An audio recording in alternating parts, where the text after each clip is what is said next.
51:3. கர்த்தர் சீயோனுக்கு ஆறுதல் செய்வார், அவர் அதில் பாழான ஸ்தலங்களை எல்லாம் தேறுதல் அடைய செய்து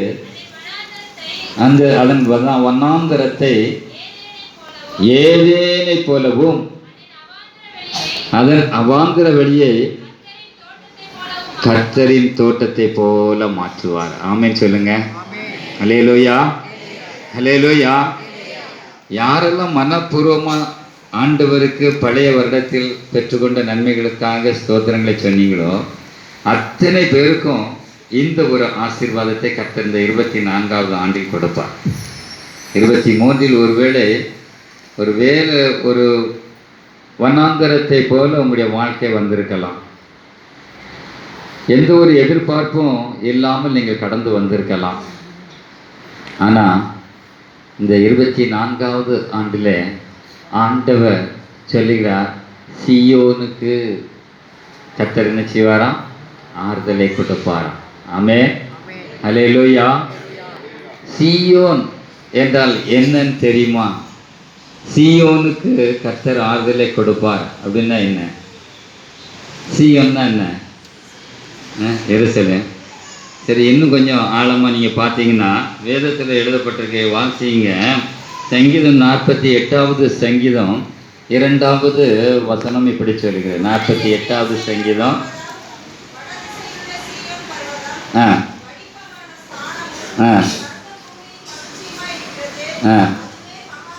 அது ஆண்டவர் இருக்கிற மகாராஜாவினுடைய நகரம். அல்லேலூயா, அல்லேலூயா.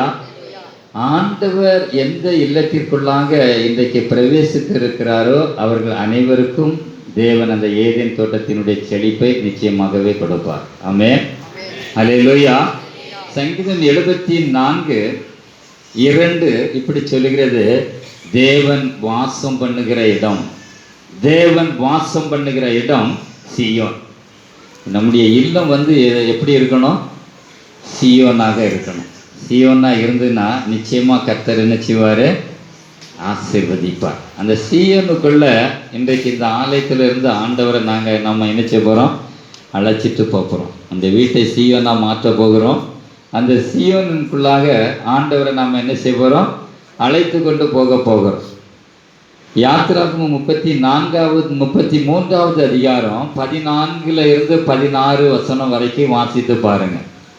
யாத்திரா 33 14 முதல் 16 வரைக்கும். என் சமூகம் உனக்கு முன்பதாக செல்லும், நான் உனக்கு இளைப்பாறுதலை தருவேன். அப்பொழுது அவன் அவரை நோக்கி, உம்முடைய சமூகம் என்னோடு கூட செல்லாமல் போனால் எங்களை இவ்விடத்தில் இருந்து. இன்னைக்கு ஒவ்வொருத்தரும் சொல்ல போகிறோம், எங்களுக்கு முன்பதாக நீர் எங்கள் வீட்டுக்கு போகலைன்னா நாங்கள் ஆலயத்திலிருந்து என்ன செய்ய மாட்டோம்? வீட்டுக்கு போக மாட்டோம். ஆமென் சொல்லுங்க. ஆமென், அல்லேலூயா. இது மோசே வனாந்திரத்தில் ஜனங்களை வழி நடத்தும் பொழுது ஆண்டவர் சொல்றாரு, பயப்படாதப்பா, உனக்கு முன்னால் நான் என்ன செய்வேன்? போயிட்டு இருப்பேன், அதனால் பயப்படாமல் போ அப்படின்னு சொன்னார். 24வது ஆண்டுக்குள்ளே வந்திருக்கிறோம், முதல் பகுதிக்குள்ளே வந்திருக்கிறோம். ஆண்டவர் சொல்கிறாரு, என்னுடைய சமூகம் உனக்கு முன்னால் என்ன செய்யும்? போகும்னு சொல்கிறார். மோசேக்கு அப்படி தான் சொன்னார். அவனுடைய கரங்களில் ஒரு கோல் கொடுத்திருந்தார், தெரியும் இல்லையா? அந்த கோல் என்ன செஞ்சு தெரியுமா?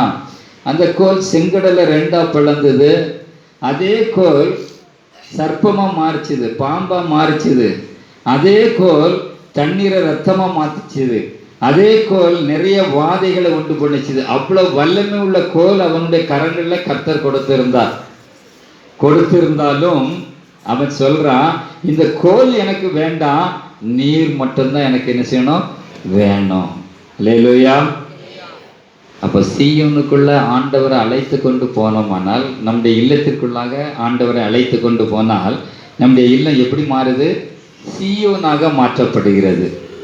தேவன் வாசம் பண்ணுகிற இடமாய் மாற்றப்படுகிறது.